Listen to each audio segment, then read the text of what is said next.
Assalamualaikum warahmatullahi wabarakatuh.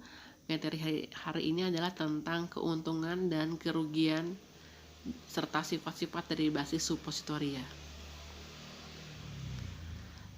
Keuntungannya adalah dapat menghindari terjadinya iritasi pada lambung, dapat menghindari kerusakan obat oleh enzim pencernaan dan lambung. Obat dapat langsung ke saluran darah sehingga obat berefek lebih cepat. Bagi pasien yang sulit menelan atau tidak sadar, mencegah terjadinya overdosis. Kerugiannya adalah pemakaiannya tidak menyenangkan, tidak dapat disimpan pada suhu ruangan karena akan meleleh, daerah absorpsinya lebih kecil, absorpsinya hanya melalui difusi pasif, pemakaiannya kurang praktis, tidak dapat digunakan untuk zat yang rusak pada pH rektum.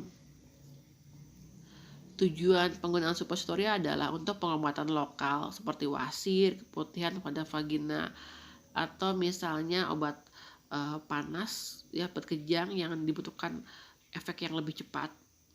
Secara rektal untuk distribusi sistemik, pasien yang mudah muntah dan tidak sadar sebaiknya diberikan pada sediaan suppositoria ini.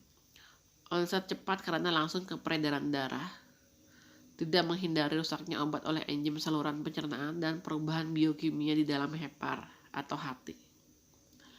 Faktor yang mempengaruhi absorpsi suppositoria rektal adalah pertama adalah faktor fisiologis pH dan tidak adanya kapasitas DAPA dalam cairan rektal. Faktor fisikokimia obat dan basis suppositoria, misalnya kelarutan obat dalam lemak dan air. Faktor kimia meliputi kemampuan melebur dari suatu basis suppositoria, melunak atau melarut pada suhu tubuh, kemampuan lepas obat, dan sifat hidrofobik dan hidrofilik. Sifat bahan dasar suppositoria harus adalah pada suhu kamar dan melunak pada suhu tubuh, ya, agar tidak terjadi iritasi ya atau rasa sakit yang lama pada bagian rektal.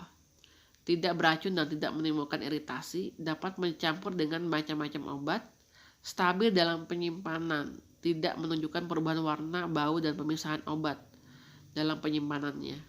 Kadar air cukup, tidak menimbulkan alergi atau reaksi sensitivitas. Basisnya lemak, bilangan asam, bilangan iodium, dan bilangan asam.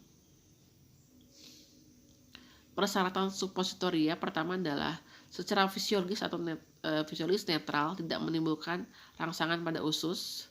Secara kimia netral, tidak tersatukan dengan obat, jadi tidak merusak obat atau tidak berikatan dengan obat.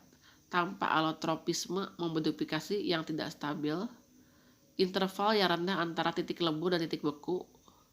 Interval yang rendah antara titik lebur dan mengalir dengan titik lebur ini dikarenakan untuk pemantapan bentuk dan daya penyimpanan, khususnya pada suhu tinggi sehingga tetap stabil.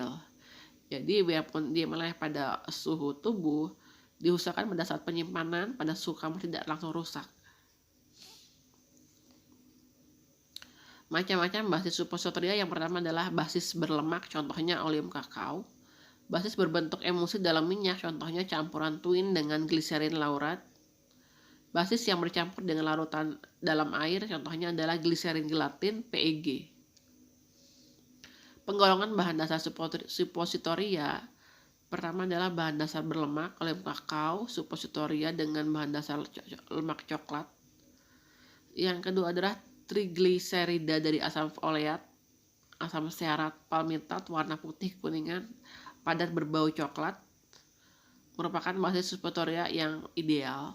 Mudah tengik, sebaiknya harus disimpan dalam wadah sejuk, kering, dan terlindung dari cahaya. Biasanya penyimpanannya di kulkas pada suhu dingin, tapi tidak di freezer ya. Oleum kakao dapat menunjukkan polimorfisme dari bentuk kristalnya karena pemanasan yang tinggi. Di atas titik leburnya dan meleleh sempurna dan kehilangan inti kristalnya. Penggolongan bahan dasar suppositoria. Beberapa bahan seperti fenol, kloralhidat dapat menurunkan titik lebur oleum kakao. Titik lebur ditingkatkan dengan menggunakan sera, dapat meleleh pada suhu tubuh dan tercampur dengan cairan tubuh. Jarang digunakan dalam sediaan vagina karena membentuk residu yang tidak dapat diserap. Dalam vagina ovula biasanya menggunakan PEG ya, tidak menggunakan oleum kakao. Mengako dan penggantinya lemas, penggantinya lebih keras, lebih baik untuk menghilangkan iritasi seperti pada sediaan hemoroid internal.